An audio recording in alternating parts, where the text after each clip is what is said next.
अधर्मी, तूने मेरे भक्तों, संतों, महात्माओं और सत्य के पथ के पथिकों का जीवन संकट में डाल दिया था।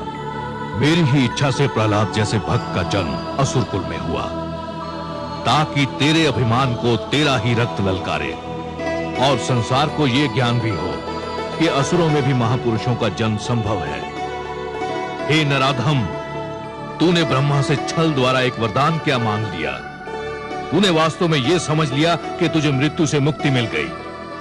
मूर्ख, परमेश्वर के अतिरिक्त जन्म और मृत्यु के चक्र से कोई मुक्त नहीं है। तेरे मन में यह भ्रम समा गया कि तू श्रेष्ठ है, तू सर्वशक्तिमान है। हे दुर्बुद्धि, हे दुर्मते, केवल ईश्वर श्रेष्ठ है। ईश्वर, केवल ईश्वर सर्वशक्तिमान है, केवल ईश्वर सर्वशक्तिमान है।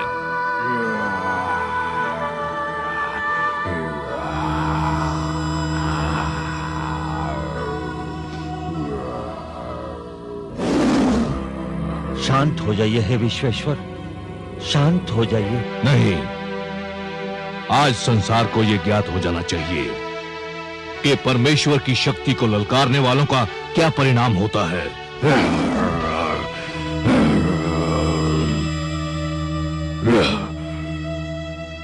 हे जनार्दन, हे लक्ष्मीपति, दुष्ट हिरण्यकश्यप अपने परिणाम को पहुंच गया है। अब अपना क्रोध रोक लीजिए।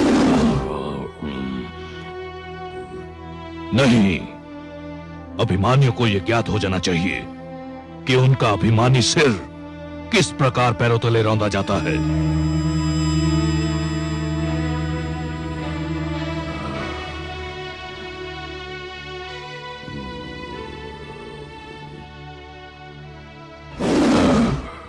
हे वासुदेव, आपने न्याय कर दिया है। हिरण्यकशिपु के शरीर के साथ उसका अभिमान भी ठंडा पड़ चुका है। अब अपने प्रकोप को समेट लीजिए, नहीं तो समस्त सृष्टि उसकी चपेट में आ जाएगी। इस पापी ने स्वयं को ईश्वर कहा था, स्वयं को सर्वशक्तिमान कहा था, मेरे भक्तों को कष्ट दिया था। देख ले, आज समस्त संसार देख ले कि स्वयं को ईश्वर कहने वाले, स्वयं को सर्वशक्तिमान मानने वाले किस प्रकार धूल में मिला दिए जाते हैं।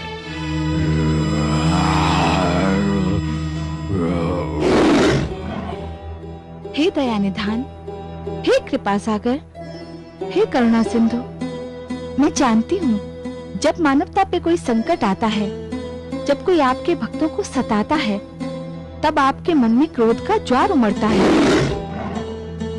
परंतु हे सर्वेश्वर, आपके भक्तों के शत्रु को आपने अपने हाथों से मारा है। अब तो आप शांत हो जाइए। कैसे शांत हो जाऊं? अधर्म को कैसे सहन कर लूं? अधर्म मेरे समक्ष मृत पड़ा है और अधर्म को तो मैं मृतक रूप में भी नहीं देख सकता।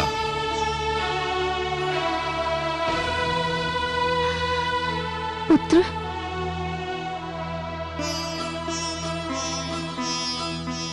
पुत्र, इनके क्रोध का कारण है तुम्हारा कष्ट। केवल तुम ही इनके क्रोध को शांत करा सकते हो। यदि इनका क्रोध शांत नहीं हुआ तो प्रलय आ जाएगी, सारी सृष्टि संकट में पड़ जाएगी। आओ पुत्र। ओम नमो भगवते वासुदेवाय। हे मेरे वासुदेव, मेरे विष्णु, मेरे मन में जन्म से आपकी जो छवि बसी है वह बड़ी सुंदर, बड़ी कोमल, बड़ी मनमोहक है। मैंने हर पल उसी छवि को पूजा है। हे जगदीश्वर, मुझे आपके इस विकराल रूप से डर लग रहा है। मैं जानता हूँ आपके क्रोध का कारण है मुझे दी जाने वाली यातनाएं, मुझे पहुंचाया जाने वाला कष्ट। उन यातनाओं और कष्ट का आपकी कृपा से अंत हो चुका है। हे वासुदेव, विश्वास कीजिए, मैंने आपसे अपने भाई आह्लाद और गुरुजन शंडर अमर के जीवन की भिक्षा अवश्य मांगी थी, परंतु पिताश्री के जीवन की भिक्षा कदापि नहीं मांगूंगा। वे आपके बैरी थे, आपने न्याय कर दिया। अब आप शांत हो जाइए और मुझे अपना वह मधुर रूप दिखा दीजिए जो मेरे मन में बसा हुआ है। हे वासुदेव, मेरी विनती सुन लीजिए। मेरी प्रार्थना स्वीकार कर लीजिए।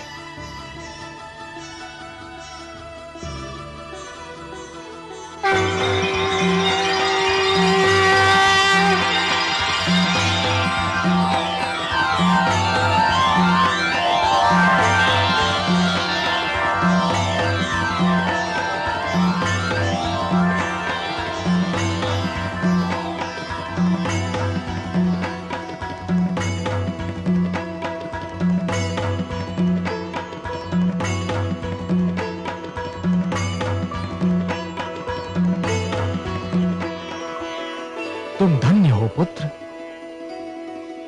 तुम धन्य हो। तुमने असुरों के बीच भक्ति की सुगंध फैलाई। तुमने दानवता के अंधकार में सत्य का दीप जलाया। तुमने असभ्यता की इस कीचड़ में सभ्यता का कमल खिलाया। तुमने इतनी छोटी आयु में मेरी राह में इतने सारे कष्ट सहे, परंतु अपने धैर्य का साथ नहीं छोड़ा। तुमने सबको यह दिखा दिया कि एक गुरु कैसा हो, शिष्य कैसा हो, शिक्षा कैसी हो। मैं तुमसे अत्यंत प्रसन्न हूं पुत्र प्रहलाद, अत्यंत प्रसन्न हूं। तुम मेरे परम भक्तों में गिने जाओगे। जब तक ये समस्त संसार रहेगा, कोई भी तुम्हारा नाम कदापि नहीं भूल पाएगा।